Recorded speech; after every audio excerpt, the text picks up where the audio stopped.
La Voz de América presenta.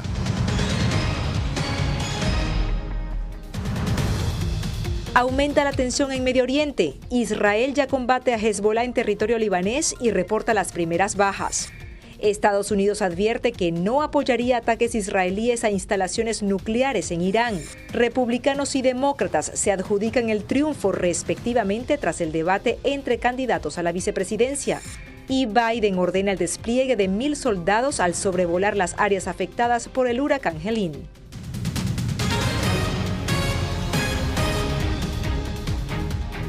Hola, ¿qué tal? Bienvenidos a El Mundo al Día. Les saluda desde Washington Natalie Salas Guaitero.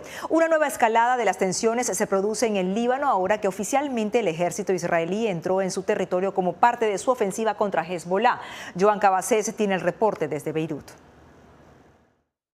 Han transcurrido más de 24 horas con informaciones contradictorias, pero en el día de hoy parece confirmado que las tropas israelíes han entrado en Líbano. El portavoz del ejército hebreo había estado asegurando desde la madrugada del martes que sus tropas estaban lanzando redadas contra posiciones militares de Hezbollah en los pueblos del sur de Líbano, en la frontera con Israel. Pero Hezbollah desmentía esta apreciación. Hoy, sin embargo, es la milicia libanesa la que reivindica haber expulsado a las tropas israelíes de la frontera con Líbano, admitiendo, por lo tanto, la existencia de combates. E Israel, por su lado, ya confirma la existencia de víctimas mortales entre sus filas en la operación en Líbano. De hecho, a esta hora hay 7 soldados israelíes fallecidos en estos datos confirmados.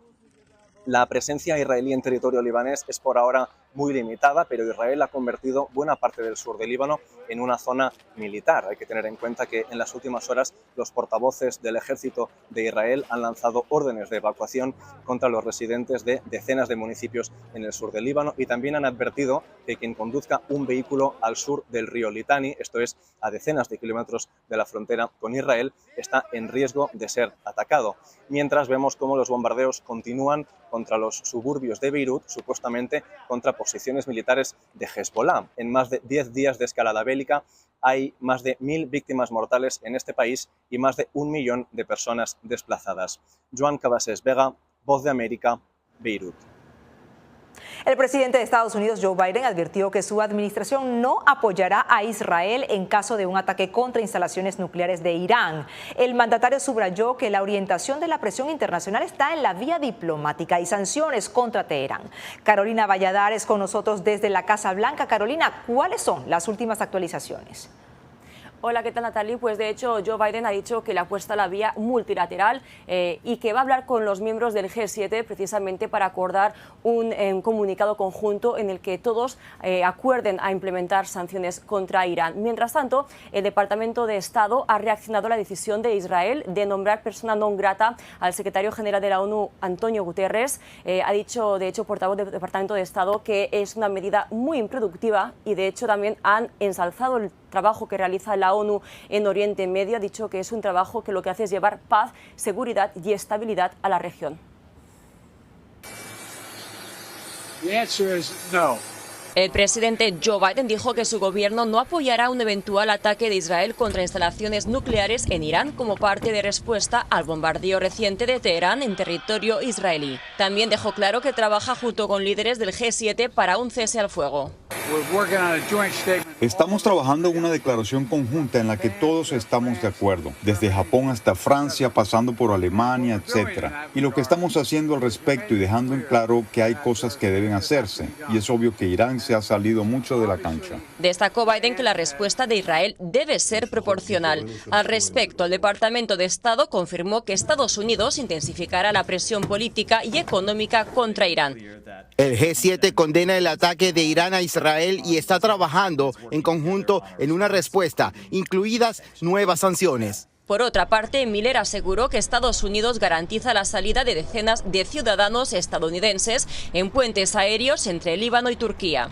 Hubo un vuelo que salió hace un par de horas desde Beirut con una capacidad de 300. Tenía algo más de 100 ciudadanos estadounidenses y sus familiares que partieron en él. Estados Unidos ha sostenido el apoyo a Israel en la ofensiva que mantiene contra los ataques con misiles balísticos de Irán a su territorio y calificó la respuesta de Teherán como ineficaz.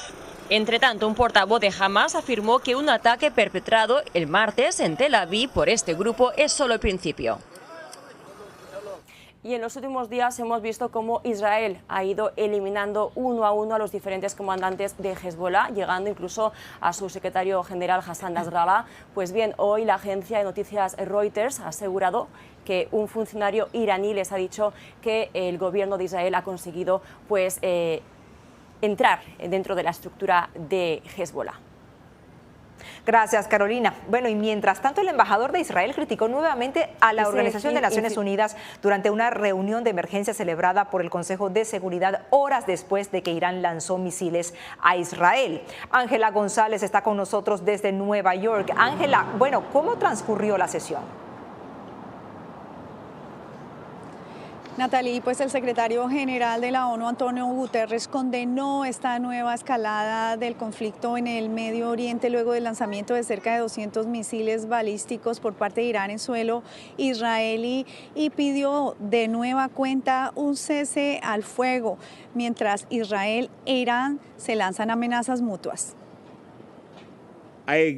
Una vez más, condeno enérgicamente los ataques masivos con misiles que realizó Irán contra Israel. Y estos ataques, paradójicamente, no hacen nada para apoyar la causa del pueblo palestino.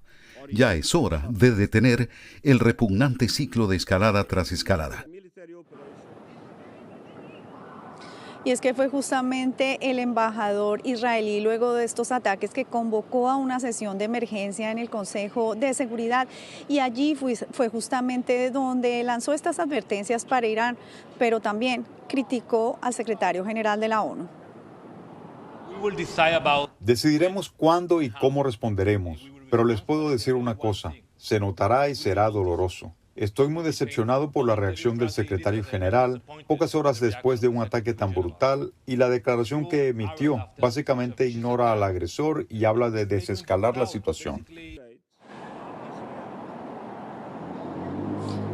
En una carta al Consejo de Seguridad el martes, Irán justificó su ataque contra Israel como legítima defensa bajo el artículo 51 de la Carta Fundacional de la ONU, citando acciones agresivas por parte de Israel, incluyendo violaciones de la soberanía de Irán. La respuesta de Irán fue necesaria para restablecer el equilibrio y la disuasión. Israel debe comprender que cada acto de agresión que realiza no queda impune y tendrá consecuencias.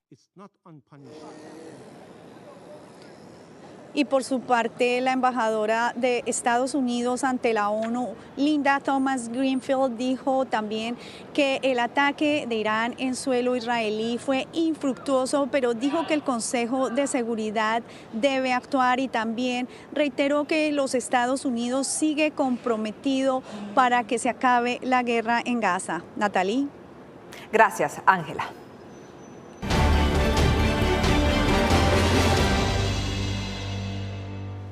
Nueva evidencia se dio a conocer en el caso de conspiración electoral en 2020 que se sigue contra el expresidente Donald Trump. El expediente de la oficina del fiscal especial Jack Smith incluye una acusación de un empleado de la Casa Blanca que dice haber escuchado a Trump decirle a sus familiares que seguiría luchando sin importar si ganaba o perdía las elecciones. El expresidente se ha declarado inocente de 4 cargos penales que lo acusan de conspiración para obstruir la certificación de las elecciones por parte del Congreso, defraudar a Estados Unidos para obtener resultados precisos e interferir con los derechos de voto de los estadounidenses. Tras el debate celebrado entre el gobernador Tim Walz y el senador J.D. Vance, los demócratas afirman que fue el compañero de fórmula de Harris el ganador de la jornada, mientras que para los republicanos fue Vance quien debería llevarse el crédito. Jacopo Luzzi tiene el reporte desde Nueva York. En el primer y probablemente único debate vicepresidencial entre el demócrata Tim Walz y el republicano J.D. Vance, el resultado, según los analistas, fue un cara a cara equilibrado y cordial, inusual en esta era de polarización que al mismo tiempo no debería impactar mucho en estas elecciones. Discutieron entre ellos, pero fue de esa manera típica del Medio Oeste. Casi parecía un debate de 1988 o 1984. Para los demócratas, encuestas, Walz fue convincente en sus respuestas, mientras que Vance no pudo admitir que Trump perdió en las elecciones de 2020. Vimos al senador Vance, no pudo responder la pregunta de si van a separar familias una vez más, meter niños en jaulas otra vez. El hecho de que J.D. Vance estuviera en este escenario en lugar de Pence fue en sí mismo una respuesta a esa última pregunta. Según los republicanos que salieron a defender a Vance después del debate, el senador fue el vencedor. Esto a pesar de que, según el hijo de Donald Trump, el debate no fue justo, dado que solo Vance fue verificado por los moderadores. Y por eso, dijo el hijo, el mismo Trump no irá a debatir otra vez. No creo que tenga la oportunidad de conseguir un debate justo. No creo que haya moderadores que puedan hacer eso. Después del debate, Walz no salió a hablar con la prensa, mientras que Vance fue entrevistado por el canal Fox News. Traté de que el tema tuviera que ver con lo político, porque creo que es ahí donde Donald Trump es un mejor candidato. Según las encuestas, después de este debate, el 42% de los encuestados dijo que J.D. Vance ganó el debate, mientras que el 41% pensó que Walz resultó vencedor. El 17% dijo que el debate fue un empate. Y con ningún otro debate planeado a la vista, este podría haber sido el último encuentro político de este ciclo electoral. Desde Nueva York, Jacopo Luzzi, Voz de América. El presidente Joe Biden sobrevoló las zonas impactadas por el huracán Helene. 1,000 soldados han sido desplegados para responder a la emergencia y mientras aumenta el número de fallecidos, cientos de personas siguen aún desaparecidas y más de 500,000 también desde los estados de Florida a Virginia se encuentran sin electricidad. Laura Sepúlveda nos cuenta. A 175 ha aumentado el número de fallecidos a consecuencia del paso del huracán Helene. Las labores de búsqueda continúan para dar con cientos de desaparecidos y auxiliar a damnificados. Este desastre natural tiene consecuencias increíbles. El gobierno ha anunciado más personal. El presidente Biden anunció que ha ordenado al Departamento de Defensa el despliegue de hasta 1,000 soldados en servicio activo para apoyar la entrega de alimentos, agua y otros productos básicos a las comunidades afectadas. En Asheville, Carolina del Norte, una de las ciudades más impactadas, los proyectos de reconstrucción podrían tardar entre meses y años. No se puede describir con palabras. Nunca hemos visto algo así aquí en Asheville. No tiene precedentes. Tenemos daños en el transporte, carreteras destrozadas y colapsadas y algunos puentes han desaparecido, fragmentos que no están, lugares que ahora son inaccesibles. A medida que las inundaciones ceden, algunos daños son visibles. La compañía de gas y energía en las Carolinas descubrió 370 subestaciones impactadas. Cerca de 1.300.000 usuarios no tienen electricidad en los estados impactados por el huracán y se desconoce cuándo podría ser restaurado el servicio. Seguimos recibiendo fechas tentativas. Creo que nos dijeron el primer día que el 16, hemos escuchado el 12, que el 5, así que no sabemos exactamente cuándo la vamos a recuperar. De agua potable también carecen muchos de los lugares impactados por el fenómeno natural y se desconoce cuánto podría durar el arreglo de los daños que incluyen tuberías rotas. Suministros como los 7,5 millones de litros de agua anunciados por la Agencia de Atención de Emergencias FEMA serán entre tanto la solución inmediata. Laura Sepúlveda, Voz de América.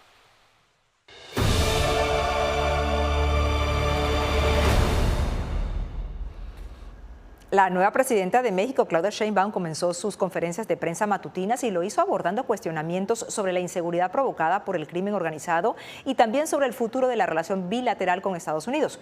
Miguel Ángel Boiso tiene el reporte. La primera mujer presidenta de México lo cumplió. Claudia Sheinbaum comenzó sus conferencias matutinas. Uno de los primeros temas que enfrentó es la violencia que en el estado de Sinaloa provoca el enfrentamiento de cárteles antagonistas. Y aunque la mandataria confirmó que ya tuvo una reunión con su gabinete de seguridad para analizar la situación, también aclaró que este fin de semana ese estado mexicano no fue el más alto en homicidios. Por cierto, Sinaloa no aparece entre los 5 estados de más número de homicidios. El primero sigue siendo Guanajuato. El gobierno de Sheinbaum Pardo enfrentará no solo la situación en el llamado Triángulo Dorado al norte de México, también el reclutamiento que el crimen organizado tiene en zonas de alta marginación, por lo que adelantó el reinicio de un programa enfocado a arrancar las causas integrales de la violencia. Que es justamente en estos municipios de mayor índice delictivo, para atender a las familias de una manera integral. En su primera conferencia mañanera, la mandataria también fue cuestionada sobre el futuro de las relaciones bilaterales con Estados Unidos y España. Una sociedad que, si bien Sheinbaum definió como respetuosa y sin sometimiento, para la especialista Violeta Núñez es un punto crucial. Hay un proceso de transición en los Estados Unidos, con la posibilidad de que llegara Donald Trump, pues la situación se marcaría un poco difícil, y la situación que él ha estado declarando que va a poner aranceles acá a nuestra nación. Claudia Sheinbaum aseguró que seguirá solicitando más datos al gobierno de Estados Unidos de cómo fue aprendido Ismael El Mayo Zambada. Miguel Ángel Boiso, Voz de América, Ciudad de México. Al volver, persisten las detenciones de funcionarios en Venezuela por motivos políticos. Les contamos.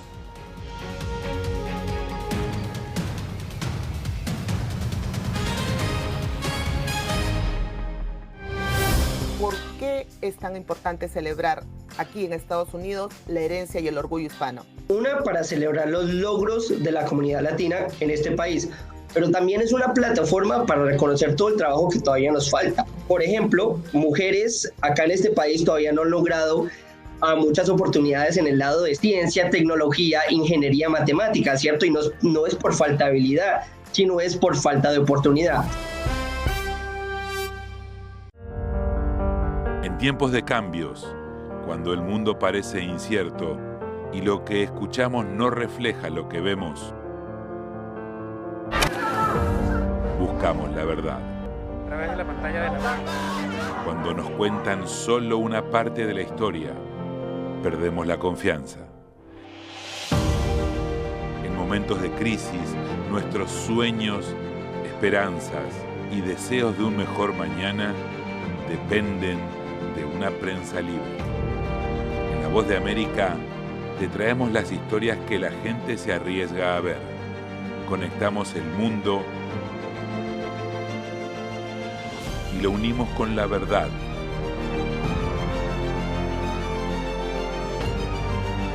En La Voz de América te presentamos el panorama completo.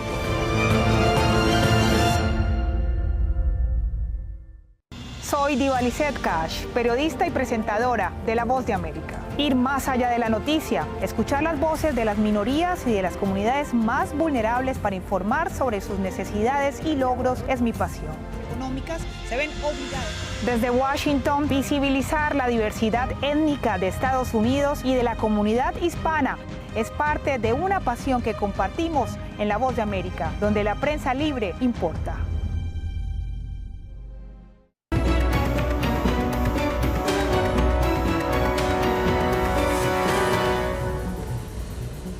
Como parte de una estrategia política que comenzó hace algunos años, el gobierno de Nicolás Maduro decretó el inicio de la Navidad en Venezuela ahora en octubre, mientras el país sigue sumido en una crisis postelectoral con consecuencias en diversos niveles. Las calles de Caracas lucen los típicos adornos y luces de las fiestas. A pesar de las críticas, Maduro dice que es una forma de agradecimiento al pueblo venezolano. Cuando han transcurrido más de 2 meses desde las elecciones presidenciales en Venezuela, continúan las detenciones por motivos políticos. Recientemente, un alcalde y 3 funcionarios locales de la ciudad de Maracaibo, en el estado Zulia, fueron blanco de las autoridades. Álvaro Algarra nos amplía. La detención del alcalde Rafael Ramírez ocurrió la noche de este martes junto a 3 funcionarios de ese municipio. El partido Primero Justicia, en el que milita Ramírez, repudió la detención y destacó que el burgomaestre fue interceptado y trasladado hasta el Servicio Bolivariano de Inteligencia de Maracaibo, donde permanece. El dirigente opositor Juan Pablo Guanipa, compañero de tolda de Ramírez, se pronunció. ¿Qué está pasando en el país en este momento? Qué bueno que todos vimos lo que pasó el día de las elecciones, ganamos ese proceso y a partir de allí comienza toda una serie de acciones de persecución, de represión, de agresión, de violencia. El abogado Joel García considera que desde los comicios el país se encuentra con una suspensión de facto de garantías constitucionales.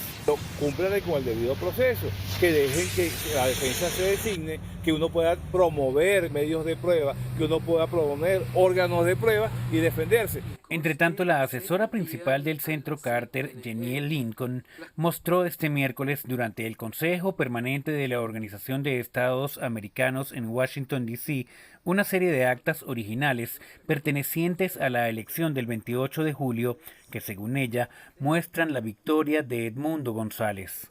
Se me envió por correo internacional. Se los voy a mostrar después de esta sesión para que ustedes los vean. Se trata de actas originales de Venezuela que tienen un código QR que es significativo. El ministro para las Relaciones Interiores, Justicia y Paz, Diosdado Cabello, acusó a sectores de la oposición de conspirar y dijo que el gobierno de Nicolás Maduro continuará ganando elecciones. Álvaro Algarra, Voz de América, Caracas. En Guatemala fue capturada una banda que se dedicaba al tráfico de migrantes. Según las autoridades, aproximadamente 10.000 personas fueron víctimas de los delincuentes que utilizaban vehículos particulares bajo la complicidad de funcionarios de la Policía Nacional a quienes se les pagaba previamente. Los migrantes eran llevados a bodegas donde permanecían algunos días hasta que llegara el momento de ser trasladados a México, país considerado como destino final. La llamada justicia por mano propia, práctica que aún existe en varias regiones de Bolivia, sirvió de inspiración para una crónica periodística realizada hace algunos años. Ahora llega a la gran pantalla como un documental. Fabiola Chambi conversó con sus protagonistas y nos cuenta. ¿Quiénes eran? Ladrones. La turba los sacó a patadas, los empaparon con gasolina.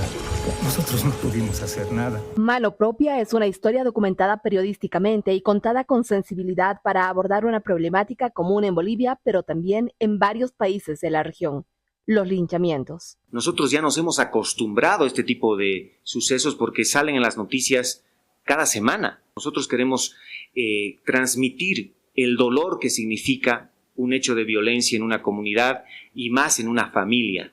Los linchamientos o castigos infringidos a supuestos delincuentes como escarmiento no tienen un registro oficial en Bolivia debido a la clandestinidad en que se desarrollan y a los pactos de silencio, aunque reportes internacionales de hace algunos años la ubican como el segundo país de la región con la mayor cantidad. Tristemente digo que esta es una historia latente, muy actual, que merece ser vista.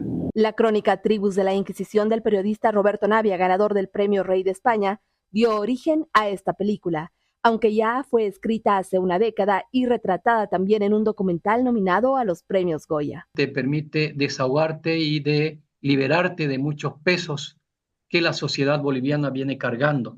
Bolivia es tan apocalíptica y de pronto es un gran infierno como que no hubiera espacio para el Edén, ¿no?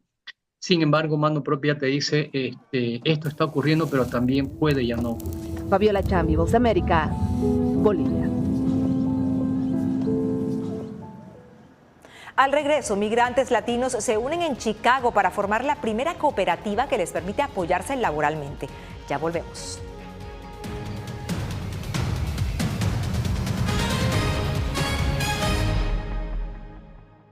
Semana en Foro, los desafíos de la comunidad internacional en la Asamblea General de Naciones Unidas. Pues uno de los temas recurrentes que hemos escuchado de mandatarios de todos los hemisferios ha sido la situación de Venezuela. Aunque Nicolás Maduro dice que ha recibido la mayoría de los votos, no ha demostrado nada de evidencia de eso. Somos Voz de América, una fuente de información confiable. Soy Néstor Aguilera, corresponsal de La Voz de América en el Ecuador. Informar sobre la realidad de un país exige una alta dosis de responsabilidad periodística, más aún cuando las noticias evolucionan a cada instante. Aquí en La Voz de América encuentras noticias veraces, precisas y balanceadas. Valores profesionales que me motivan a trabajar día a día para informarte de manera profunda sobre los temas que más impactan tu vida diaria. Porque en La Voz de América, la prensa libre importa. Uno de los mayores centros de producción global de opio está experimentando profundos cambios a medida que los talibanes intensifican su lucha contra la industria de la droga. Helmand, la maldición de los narcóticos, una investigación exclusiva de La Voz de América que nos lleva a lo más profundo de las plantaciones de amapolas en Afganistán. Ahora en todas nuestras plataformas.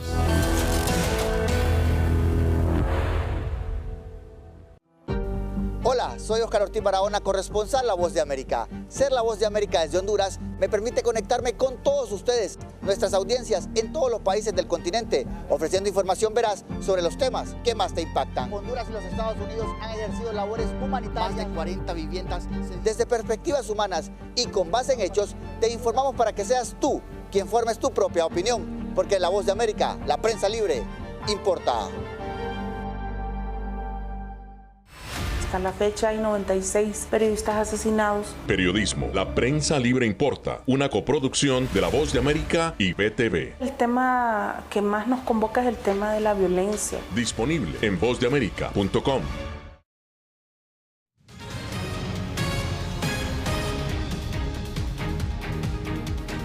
Nace en Chicago la primera cooperativa de inmigrantes latinos que consiste en una cocina comunitaria en la cual se turnan para preparar los alimentos que venden en la calle, y esto les permite apoyarse unos a otros mientras cumplen con las regulaciones sanitarias que impone la ciudad. Enrique García Fuentes nos cuenta.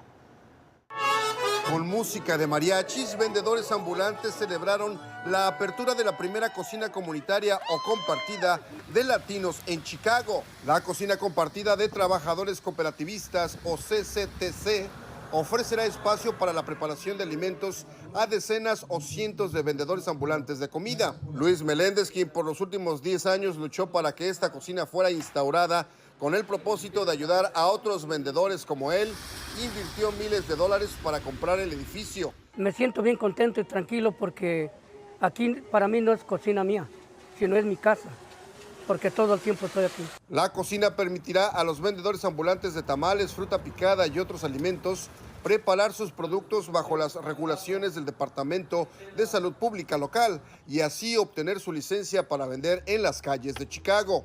La apertura de la cocina compartida fue posible gracias también a un programa de apoyo económico del gobierno de la ciudad. Gracias al Neighborhood Opportunity Fund, NOF, es un programa de la ciudad para revitalizar espacios vacíos. La mayoría de los más de 3,000 vendedores ambulantes de Chicago no cuenta con permiso o licencia para vender y sus productos son principalmente comida. Por eso dicen, se necesita abrir más cocinas comunitarias. Y estamos trabajando con el Food Equity Council para mirar a las otras ciudades en la nación para ver cómo ellos están trabajando con los vendedores ambulantes. Para poder abrir esta cocina comunitaria, la cooperativa también recibió fondos por parte del gobierno estatal, una beca de $200,000.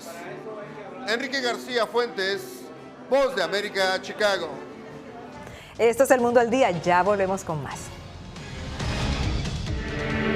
Se nos acabaron las esperanzas, muchachos. Dos venezolanas que dejaron atrás las dificultades de su patria derrumbada. Ahorita me veo como que aquí no puedes estar y aquí tampoco puedes estar. Ahora se enfrentan a la xenofobia, la soledad y la falta de oportunidades en un nuevo país donde viven atrapadas en un limbo. En ningún lugar, una historia de lucha y desarraigo. Ahora, en todas las plataformas de La Voz de América. Que empiecen a callar a periodistas, que empiecen a callar medios. Periodismo, la prensa libre importa, una producción especial de La Voz de América. Porque al final lo que está en juego no solo medios de comunicación, sino la democracia de un país. Disponible en vozdeamerica.com. Soy Celia Mendoza, corresponsal internacional de La Voz de América. Desde que me uní a este equipo de profesionales hace más de una década, he tenido la oportunidad de descubrir un mundo de noticias que comparto con ustedes. La Voz de América habló con el director. Porque siempre estoy en el lugar de los hechos, entregando información veraz, clara y precisa, manteniendo nuestro compromiso periodístico, porque en La Voz de América, la prensa libre importa. El crimen organizado asesinaba a los chicos y luego cremaba los cuerpos. Periodismo, la prensa libre importa, una coproducción de La Voz de América y Latina. Sí que es complicado hablar acá de libertad de expresión. Disponible en vozdeamerica.com. Algo he aprendido estos últimos años y es el darme cuenta de que nosotros podemos planear todo, pero que la vida tiene cosas para vos que no te imaginas. Me duele porque estoy aquí por ese país que hoy me quitaron. Yo siempre he dicho que la libertad está en la mente y el hecho de que tu cuerpo esté en un lugar no significa que no sos libre. Siempre me sentí libre, incluso estando presa me sentí más libre porque pude darme cuenta que si estaba ahí es porque realmente he elegido qué hacer con mi vida.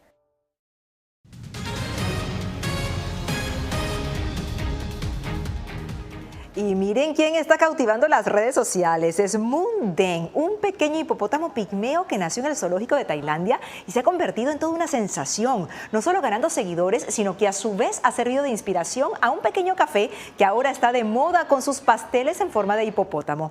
Moon Deng, que en tailandés significa cerdito que rebota, conquista corazones con sus aventuras diarias que son retratadas por sus cuidadores. Hasta aquí esta edición del Mundo al Día. Gracias por su preferencia. Les acompañó Nathalie Salas Guaitero.